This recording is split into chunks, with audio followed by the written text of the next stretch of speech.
So I've been operated on.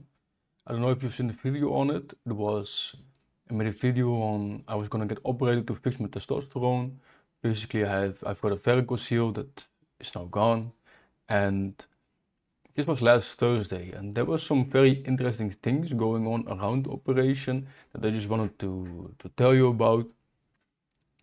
So the thing was that the doctor wanted to operate more than was necessary because I came to the doctor for this specific thing that I wanted to get rid of, the varicocele. Okay, I was like, yeah, sure, we'll do that. I see it's necessary, and yeah, just come back in a couple of months. We'll schedule the operation, and we'll get rid of it for sure. Yeah, and then he was like, and we'll probably also do this real quick because we're in there anyways, and it could cause trouble as well.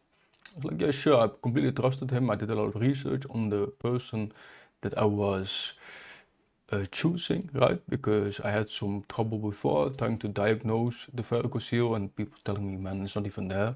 I was like, yeah, it's definitely there for sure. You don't know what the hell you're talking about. And then, but I didn't say that, it wasn't their fault either. But it just felt like, man, it's there. Please check again. They were like, nah, man, come back later. I was like, nah. So I got a second opinion with this guy, completely trusted him. Everything was fine. Everything is still fine, but before the operation, about the week before, I should have checked earlier, but a week before I was looking online at this second thing that he wanted to operate. And I was looking and it didn't even really make sense to me because first of all, I didn't have any symptoms from it. I didn't have any pain. Second of all, there was like a 20% reoccurrence rate where it just comes back. And third of all, when you operate, there's always a risk involved, right? And one should always weigh the potential benefits against the potential risks. And because there were no benefits for me, this thing that is called a spermatocele. I don't know how to say it in English, but it doesn't have any negative consequences on fertility, on hormones, and it didn't give me any pain at that time. So for me, there were no benefits, only risks, and the risks were pretty big because when you have the scar tissue forming there, it can then cause problems for the things I was trying to avoid, like fertility and such. So I just told him per mail, I don't want to get it operated on. And because I will be honest, because I didn't want to come out too hard and say it, I was like, well, but if you see any reason to get it operated on, then I don't know what I said, but it was something like, let me know, we can talk about it, right? Because I didn't want to just say, man, I'm not a doctor here, right? So fine, he sent me a mail back way later saying, yeah, we'll take a look, and if it's easily accessible, I'll just operate on it and take it away. I was like, nah, I don't really want to do that. So I thought to myself, nah, I want to speak to him in person and then tell him we're not gonna do that. So there come the day of the operation, right? Last Thursday. I had to be in the clinic at 12. Fine, I was there at 12. Couldn't eat beforehand, couldn't drink beforehand, right? Because I was going on under general anesthesia. And I was like, because he actually told me we would speak. This is what happened. He actually told me we would speak about it on the day itself. We would see each other. We would speak about it. Fine. He called me at 10. I didn't see it, so I didn't pick up. I wanted to speak to him in person. I wanted people to be there when I spoke to him because a spoken word doesn't really mean anything, right? A spoken word doesn't mean shit. It is only when you then get confirmation on paper, like an email saying he won't do it, or when people around here clearly hear that I don't want it operated on, that it will be taken seriously. And I didn't want to go under general anesthesia before knowing for sure that I have made my point. And that I do not come out of it with regret that this has now been operated on and I actually have got more problems afterwards. Like that would just be ridiculous, right? So fine, I'm there, they prepare me, I put on this thing, you know, that you put on to get operated. And I was ready. They put the I don't know what it's called, the infusion on my hand. It was like 1 o'clock at this time. Doctor, I was like, man, they asked me like, have you got any questions? And I told them I kind of want to speak to the doctor. He said we would speak beforehand. He's like, sure, I'll make a call. Okay, he's on the way, but I'm not sure if he's gonna be here in time. And I thought to myself, well, I'm not going to go on general anesthesia before I speak to him. So, okay, fine. I just told I just told her fine, you know, fine. So they take me away 30 minutes later to the operating room. Yeah, lay down here. About 4 people in the room. They were nice. They were talking to me. The doctor that does the general anesthesia, was a woman, also was talking to me, and she told me, well, if you got any questions, she basically wanted to get started with the general anesthesia because, well, time is money, I guess. But I told her, nah, we're not gonna do it until I speak to him. It is just that simple. We can wait 5 minutes if he's coming. And then he came. We quickly spoke, and it was basically, I have nothing against him, right? He's still a doctor, but I just told him, I don't want to get it operated on. I don't have any complaints from it. I only see the risks at this point. Can we just do the original operation, please? And he was like, well, we'll take a look. If it's easily accessible, I'll take it away. I was like, I don't want that. I was like, nah, you know, I'd rather not get it operated on. And we were just going back and forth with everyone there until the doctor that does the general anesthesia, the woman, said to him, just leave it. Just leave it. And he was kind of annoyed with me, right?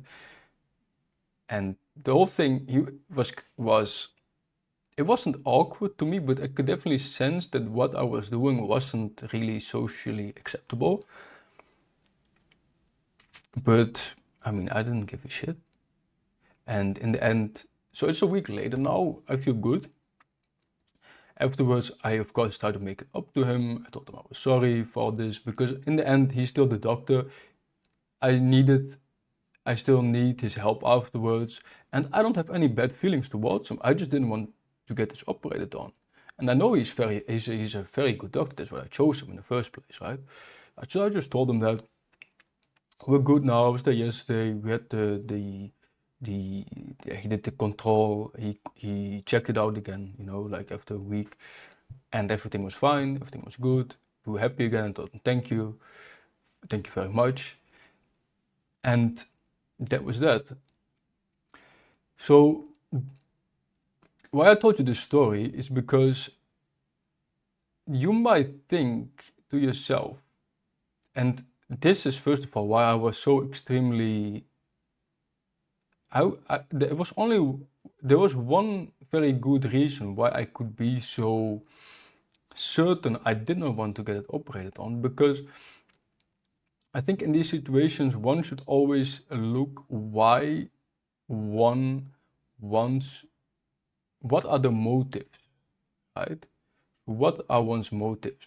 What is his motive for wanting to do the second thing as well? Well, I'll tell you straight up, it's money. It's money related. So doctors here get paid by what they're doing, right? And I see this so often, and that is also why I was so absolutely sure I did not want to get it operated on, because I'm actually a physical therapist working here in Switzerland. And like I said, the doctors get paid by operations, get paid the most money. I don't want to shit on Switzerland. I don't want to shit on the healthcare system. I don't want to shit on the doctors. But I have seen a lot of people in my practice that have gotten unnecessary operations and are worse off for it. Imagine that. And these are big operations, right? And I'm not saying it was never justified. They just did something that was completely unnecessary. I'm not saying that. What I am saying is that if a healthcare system is run this way, that the problems will always present themselves. It's only logical, because if this thing makes you triple or maybe 5 times as much money per hour, maybe even 10 times, I don't know what the rates are, but people will always go towards it, right? I think in the end it's only human. You're hoping for an outcome, and sometimes you're willing to give a lot for it. But do your own research. Find out, is this what is being proposed actually what I want? How is the evidence? What am I giving up? What are the potential risks? What are the benefits? The benefits will seem massive. Everyone can tell you about benefits, right? Everyone can tell you something is necessary, but do your own research. Look at the evidence. Is it really that good? Is it really that strong? Because, you know, for the second thing that he wanted to get operated, that he wanted to take away, so the second operation that I said no to, I looked online. If I looked online and it said, well, this thing is dangerous, should be taken away, evidence is good, low reoccurrence, important for hormones, important for fertility, I would be like, man, take it away, no problem. But because I saw there were basically no benefits, I was like, nah, I don't feel like doing that. If you've got any questions regarding this, or you need any help, I know, I also understand that when you're not in the medical field, you trust the doctor. It's what I always did. I still trust him. It's not like I don't trust him. I just do my own research. And you can nowadays do your own research very well with the AI coming up. You know, that you could just ask. Even though don't take it for certain what they're saying. You could also look on PubMed or something like this.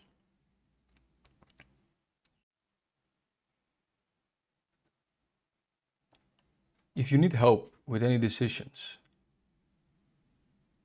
I'll try and make it so that I will not be biased and that I could help you out.